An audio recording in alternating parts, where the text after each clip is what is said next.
महल के अंदर माहौल बेहद तनावपूर्ण था।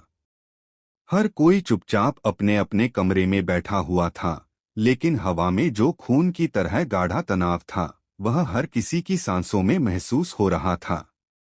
रिमझिम का दिल तेजी से धड़क रहा था।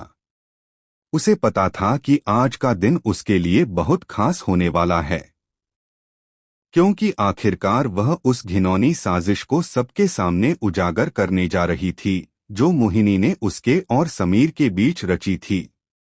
रिमझिम ने धीरे धीरे महल की मुख्य हॉल की ओर कदम बढ़ाए। उसके कदमों की हल्की आवाज ने जैसे वातावरण को और भी भारी कर दिया। उसके मन में खुशी और डर दोनों की मिलीजुली भावना थी। खुशी इसलिए कि अब सच सामने आने वाला था, और डर इसलिए कि मोहिनी कभी भी नया ड्रामा कर सकती थी। मोहिनी की चाल। मोहिनी ने अब तक महल के हर कोने में अपने जाल को फैलाया हुआ था। उसने हर छोटी छोटी बात का फायदा उठाकर रिमझिम और समीर के बीच दरार डालने की कोशिश की थी। कभी समीर के कान में झूठ बोलती, कभी रिमझिम को परेशान करती। उसने ये तय कर लिया था कि रिमझिम को इस महल से बाहर करना ही उसकी जीत होगी। लेकिन रिमझिम इस बार तैयार थी। उसने हर बात नोट कर रखी थी। उसने देखा था कि मोहिनी ने कैसे समीर को गलतफहमियों में फंसाया, कैसे उसे रिमझिम से दूर करने की कोशिश की। अब वक्त आ गया था कि सबको सच्चाई दिखाई जाए। दादाजी के सामने सच। रिमझिम ने गहरी सांस ली और सीधे दादाजी के कमरे की ओर बढ़ी। दादाजी, जो अपने फैसलों में हमेशा न्यायप्रिय रहे हैं, इस समय मोहिनी के खिलाफ कोई सबूत ढूंढ रहे थे। रिमझिम ने बिना किसी हिचकिचाहट के सब कुछ दादाजी के सामने रख दिया। उसने विस्तार से बताया कि कैसे मोहिनी ने उनके परिवार को धोखा देने की कोशिश की, कैसे उसने समीर और रिमझिम के बीच झूठी बातों और गलतफहमियों को फैलाया। रिमझिम की आवाज में इतनी मजबूती और सच्चाई थी कि दादाजी का चेहरा धीरे धीरे लाल होते हुए गुस्से में बदलने लगा। उसकी आंखों में आग थी और उसके हाथ फड़फड़ा रहे थे। दादाजी का गुस्सा। इतना धैर्य अब और नहीं सहा जाएगा, दादाजी ने गहरी सांस लेते हुए कहा। उनका गुस्सा उन सारी हदों को पार कर चुका था।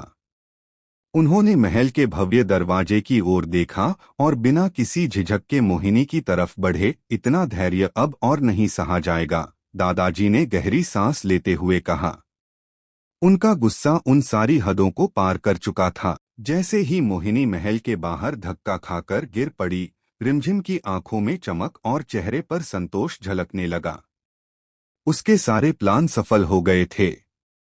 अब महल में सच्चाई की जीत थी और मोहिनी की चाल फेल।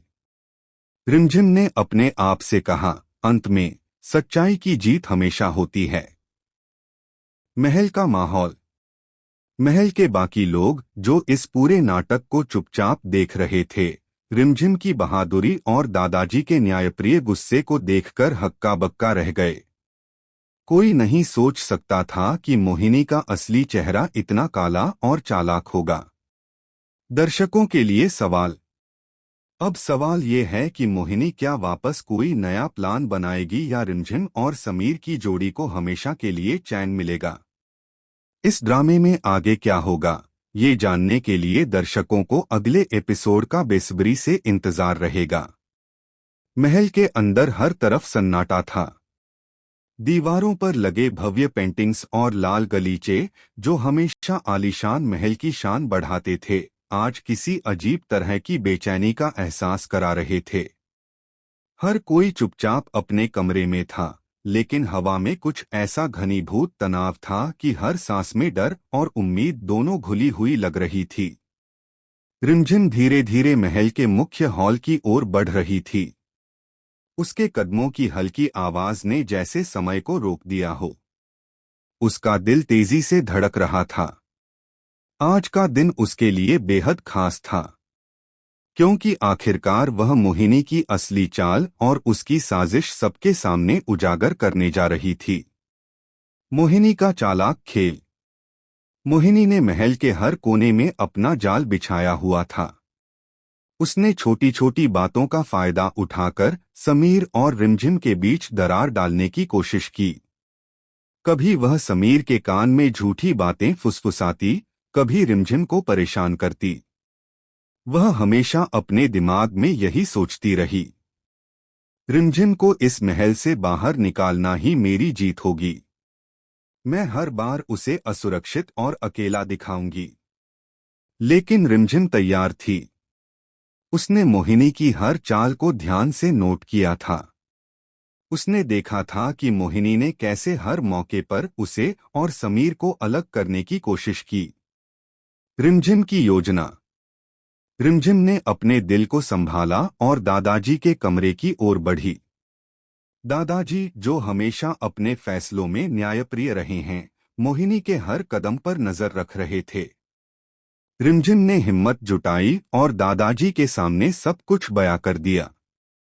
उसने विस्तार से बताया कि कैसे मोहिनी